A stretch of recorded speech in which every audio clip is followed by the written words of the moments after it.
हमारे विभिन्न ज्ञानवर्धक कार्यक्रम देखने के लिए आप हमें अभी सब्सक्राइब करें, बेल आइकन को प्रेस करें ताकि आप देख सकें हमारा कार्यक्रम सबसे पहले। और अधिक जानकारी के लिए फेसबुक पेज को लाइक करना ना भूलें। जय माँ इंद्राक्षी। इंद्राक्षी धाम के ज्योतिष पाठशाला कार्यक्रम में दर्शकों आप सभी का हम हार्दिक स्वागत करते हैं।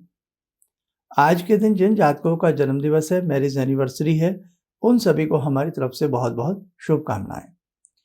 आज हम आपको प्रश्न कुंडली के बारे में बताने वाले हैं और जितने भी ज्योतिष के विद्यार्थी इस कार्यक्रम से लाभ उठा रहे हैं, इस अंक को, आज के इस सब्जेक्ट को जरूर सुनिएगा। आपको आज का ये सब्जेक्ट बहुत बड़ी मदद दे सकता है। आइए इसके बारे में हम चर्चा करते हैं। पहले हम पंचांग बता दें आज का। 5 दिसंबर दिन रविवार, सन 2021, मार्गशीर्ष का महीना, शुक्ल पक्ष, संवत 2078, तिथि प्रतिपदा, नक्षत्र ज्येष्ठा, राहु काल 4:30 से 6, दिशा सूर्य पश्चिम दिशा। ज्योतिष पाठशाला कार्यक्रम के करीब करीब 40 अंक के आसपास एपिसोड बन चुके हैं। तो आप लोग अगर जो नए नए हमसे जुड़े हों, हमारे पिछले अंक भी देख लें प्लेलिस्ट में जाकर के। आओ सीखें ज्योतिष करके, उसमें सारी चीज़ें आपको पता लग जाएंगी। जो भी कोई एस्ट्रोलॉजी में, इंडियन एस्ट्रोलॉजी में कदम बढ़ाना चाहे, अंग्रेजी महीने तो सबको याद होते हैं, आपको हिंदी महीनों के नाम भी पता होने चाहिए। समझे आप? इसके साथ साथ जो हम रोज पढ़ते हैं ना, संवत 2078, तो जैसे अंग्रेजी वर्ष होता है, ये 2021 चल रहा है, दिसंबर का महीना है और थोड़े से दिन रह गए, 20-25 दिन बीच में है, फिर आगे हम 2022 में प्रवेश कर जाएंगे। ऐसे ही हिंदी के भी अपने महीने होते हैं, अपने साल होते हैं, सब कुछ अपना चलता है, अपनी तिथि होती हैं, उसकी नॉलेज होनी चाहिए। जैसे वर्ष है 2021 और संवत है 2078, हम 57 साल अंग्रेजी कैलेंडर से आगे हैं। इतना पहले हम लोग अपनी तिथियां और ये सब चीज़ें उनसे आगे ही जा रहे हैं, 57 वर्ष आगे हैं। 2078 है हिंदी का और इंग्लिश का क्या है, 2021 है। 21 माइनस कर लीजिएगा 78 में से, 57 आ जाएगा, तो हम 57 साल आगे हैं। ठीक है।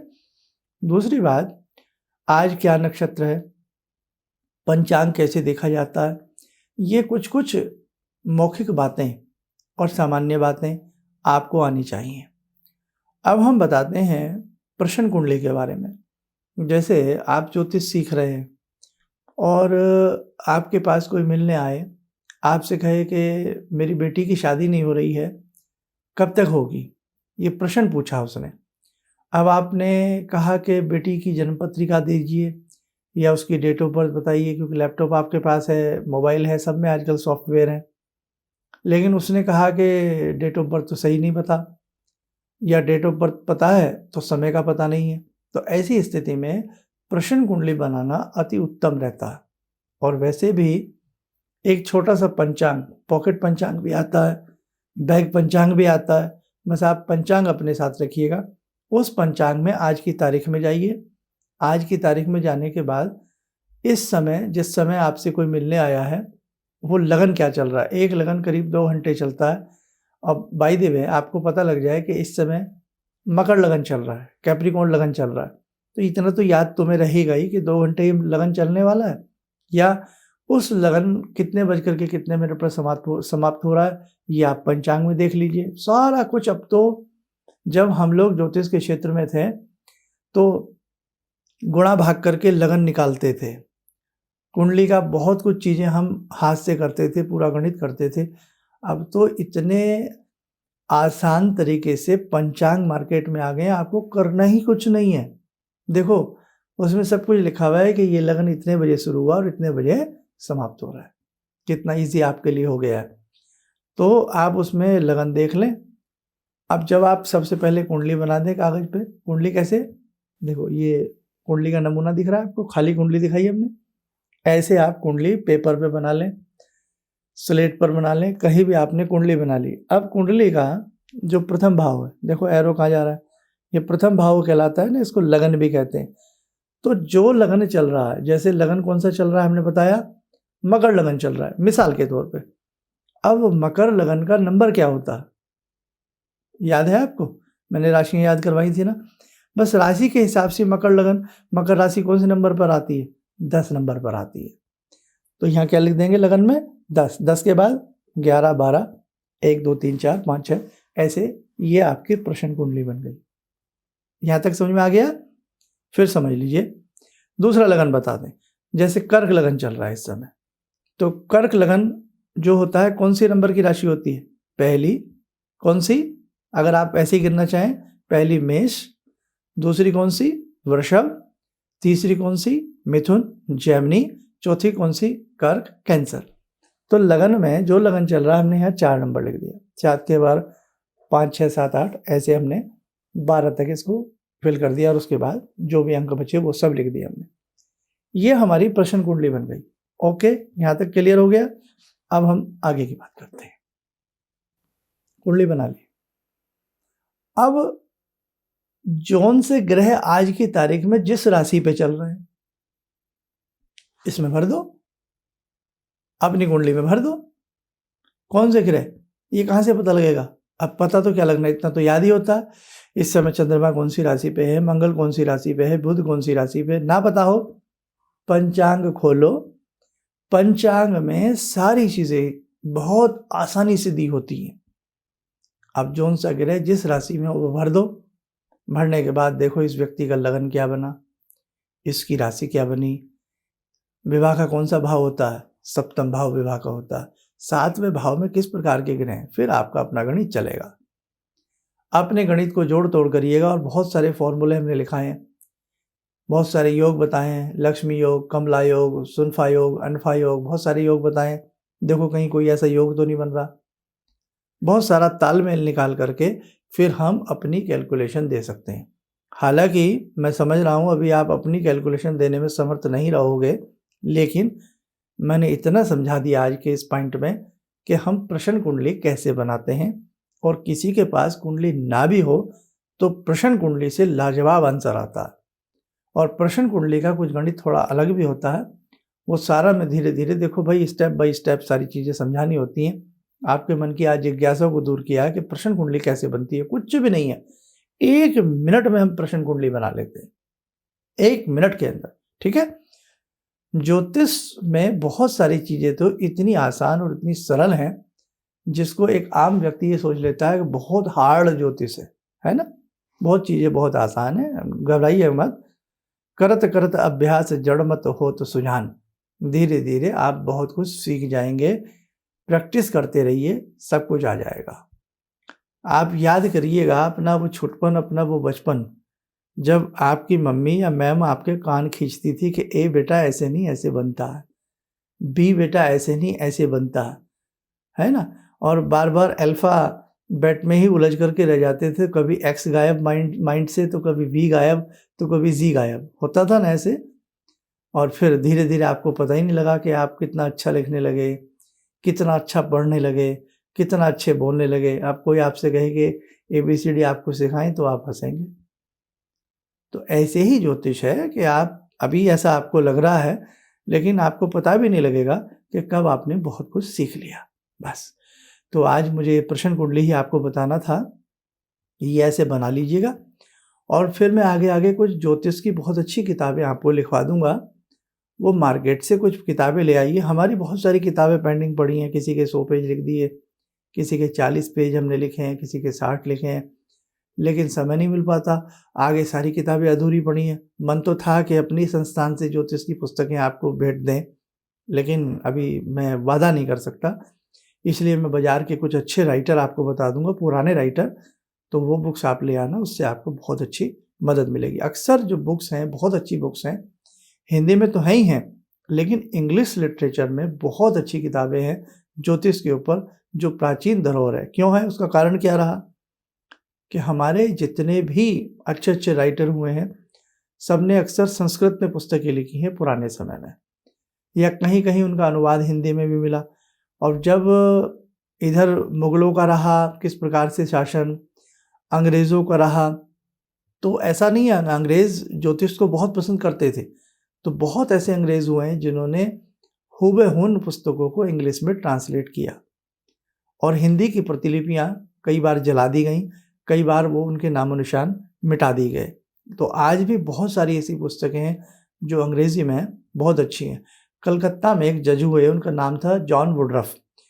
उनका बहुत बड़ा परोपकार रहा, भारत से बहुत प्रेम रहा उनका, हालांकि अंग्रेज़ थे, लेकिन उन्होंने ये समझ लीजिएगा इतने तांत्रिक साहित्यों को उन्होंने इंग्लिश भाषा में सजोया है। आज भी उनकी प्रतिलिपियाँ जो हैं इंग्लैंड के म्यूज़ियम में या यदा कदा हमने भी बहुत सारी चीज़ें उनकी पढ़ी हैं, देखा है, तो बड़ा अच्छा उन्होंने उस धरोहर को संभाल कर रखा। आप नालंदा जाइए, नालंदा की बात याद करिए, किस प्रकार से हमारे साहित्य को दुर्गति की गई, किस प्रकार से मुगल काल में उस साहित्य को जलाया गया। विपुल साहित्य है ना। कहते हैं कि 7 वर्षों तक अग्नि की ज्वालाएं यानी कि अग्नि की धधक शांत नहीं हुई, तो कितना साहित्य हमारा नष्ट हुआ होगा। सोचने की बात है।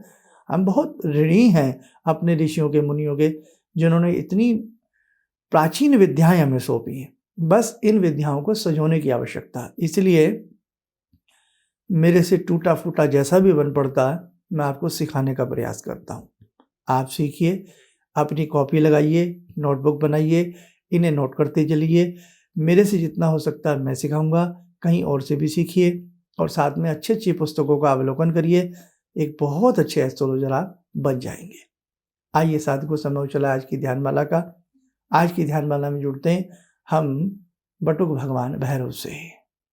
ओम करकलित कपाला कुंडली दंडपाणी स्तरुण तिमिर नीलो व्याल यज्ञोपवीते क्रतु समय सपर्याद विघ्न विच्छेद हेतुर जयति बटुकनाथा सिद्धिदा साधकानां जयति बटुकनाथा सिद्धिदा साधकानां।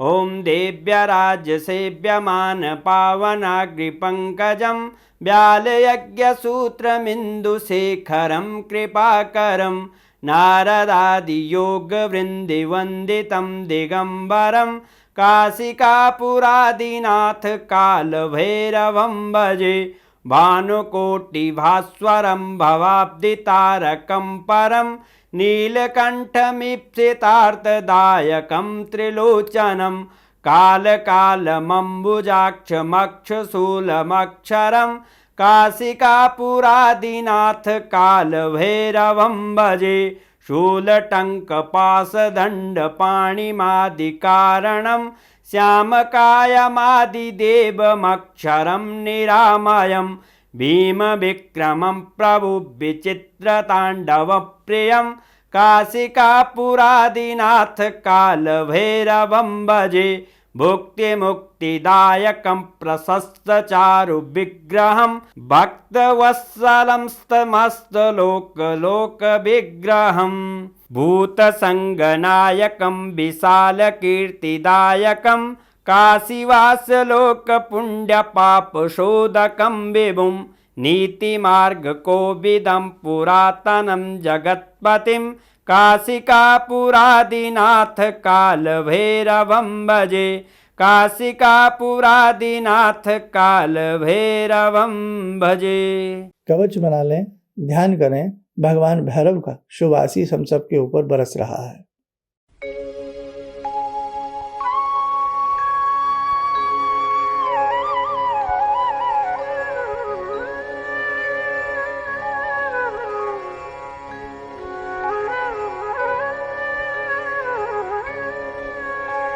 ओम बोलते हुए नेत्र खोलें, सामान्य हो जाए।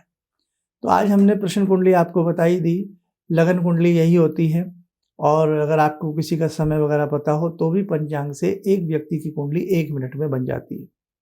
1 मिनट ही आपको लैपटॉप पे लगेगा बनाने में, 1 मिनट ही आपको किसी भी कुंडली को बनाने में पंचांग से लगता है।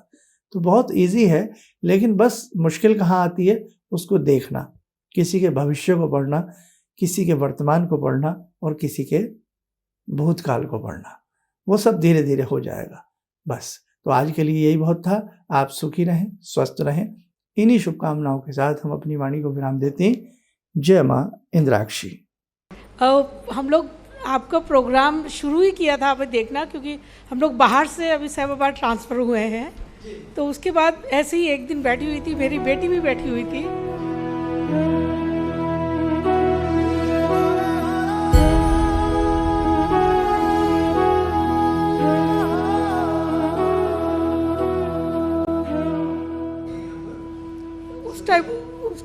पास जॉब नहीं थी।